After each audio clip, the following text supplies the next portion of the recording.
पाकिस्तान आबादी के लिहाज से दुनिया का 5वां बड़ा मुल्क बन चुका है। 2023 की मरदमशुमारी के मुताबिक पाकिस्तान की कुल आबादी 24 करोड़ से ज़ायद रिकॉर्ड की गई।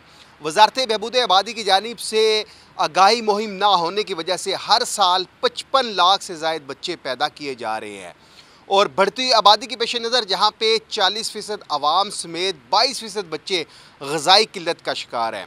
अगर आबादी को कंट्रोल ना किया गया तो आने वाले चंद सालों में पाकिस्तान की आबादी 2 गुना होने का खदशा पैदा किया जा रहा है। तेजी से बढ़ती हुई आबादी की वजह से संगीन चैलेंज, वसाइल कम और मसाइल ज्यादा होते जा रहे हैं। पाकिस्तान का GHI स्कोर 27.9% रिकॉर्ड किया गया, जो भूख की संगीन सतह को जाहिर करता है। मुल्क में इस वक्त तकरीबन 20.7% आबादी ग़िज़ाई किल्लत का शिकार है, जबकि 11 मिलियन से ज़ायद अफराद को शदीद ग़िज़ाई बहरान का सामना है। पाकिस्तान की आबादी में सालाना 2.55% इजाफा हो रहा है। पॉपुलेशन बढ़ती चली जा रही है।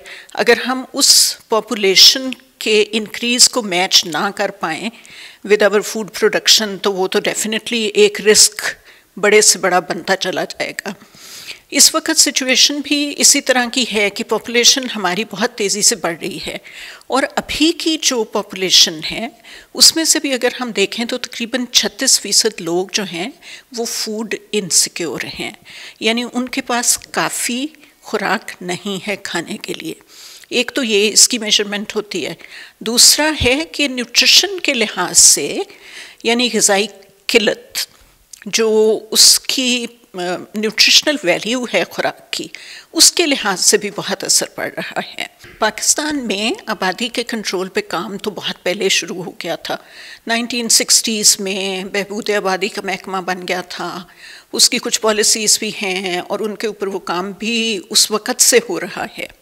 लेकिन मेरा ख्याल है कि उसका उतना असर नहीं हुआ, क्योंकि उसके कंपैरिजन में मैं आपको बताती हूँ कि जब बांग्लादेश हमसे अलहदा हुआ है, बांग्लादेश की आबादी ज़्यादा थी, हमारी यहाँ वेस्ट पाकिस्तान की आबादी कम थी। उन्होंने तो कंट्रोल कर लिया, वो अब हमसे कम है, काफ़ी कम है, और हम तेज़ी से बढ़ते चले जा रहे हैं। अब इसका कैसे अपने अपने मंशूर में मुख्तलिफ़ कंपनियों को ये मुख्तलिफ़ पॉलिटिकल पार्टीज़ को ये डालना चाहिए और कितना इस पे काम होना चाहिए। पूरा महकमा तो अभी भी मौजूद है, बेसिक हेल्थ यूनिट्स के ऊपर स्टाफ है, फिर ये सोशल वेलफेयर, ये जो इनके सेंटर्स हैं, पॉपुलेशन वेलफेयर सेंटर्स, उनके ऊपर स्टाफ है जो कॉन्ट्रासेप्शन पे काम करता है, जो जाके लोगों को अवेयरनेस देता है, जो ये लेडी हेल्थ वर्कर्स हैं वो अवेयरनेस दे रही हैं। गाँव में जैसे उनका पूरा नेटवर्क है ना लेडी हेल्थ वर्कर्स का, जो गवर्नमेंट ऑफ पाकिस्तान जिनको तनख्वाहें देती है और जिनको सपोर्ट करती है, उनको सप्लाईज दी जाती हैं, तो वो लोग भी अपने तौर पे काम तो कर रहे हैं। जो इसमें मेरा ख्याल है करने की ज़रूरत है ना, वो हमें अपने लोगों के रवैये फैमिली के बारे में बदलने की ज़रूरत है। अवेयरनेस कैंपेन आई थिंक उसको ज़्यादा फैलाना चाहिए। फैमिलीज़ के अंदर जो डिसीजन मेकिंग है ना, उसमें वो खातून जिसने बच्चा पैदा करना है उसकी राय को कोई अहमियत नहीं दी जाती, जिसकी वजह से ये पॉपुलेशन तो मेरे ख्याल से बढ़ती ही जाएगी। अगर हम रेट को कंट्रोल भी कर लेते हैं ना, लेकिन कुछ जो गवर्नमेंट की पॉलिसीज़ हैं वो कंट्रोल करने में मदद दे सकती हैं। पाकिस्तान की बढ़ती हुई आबादी के पेश नज़र ज़राअत के शोबे पर भी काफ़ी असर पड़ रहा है। माहिरीन का कहना है कि बढ़ती हुई आबादी को रोकने के लिए हुकूमत को आगाही मुहिम के साथ साथ हाउसिंग सोसाइटीज़ के लिए भी कानून बनाना होगा। गवर्नमेंट ऑफ पंजाब का अगर गंदम की बात करें तो 70 से 75% हिस्सा है खुराक के लिए, और यहाँ पे इस वक्त ज़राअत के फ़रोग़ के लिए छोटे काश्तकार और दरमियाने काश्तकार को मजबूत करने के लिए बेहतरीन पॉलिसीज़ जो हैं वो दी जा चुकी हैं, क्योंकि जब वक्त से पहले सोचते हैं तो उसी को हम एक बेहतर प्लान कहते हैं। अब आबादी को रोकना तो शायद एज सच किसी के बस में नहीं, लेकिन उस बढ़ती हुई आबादी की खुराकी जो ज़रूरत है उसको पूरा करना इसके लिए फिर प्रॉपर हम प्लान करके चल रहे हैं। जैसा कि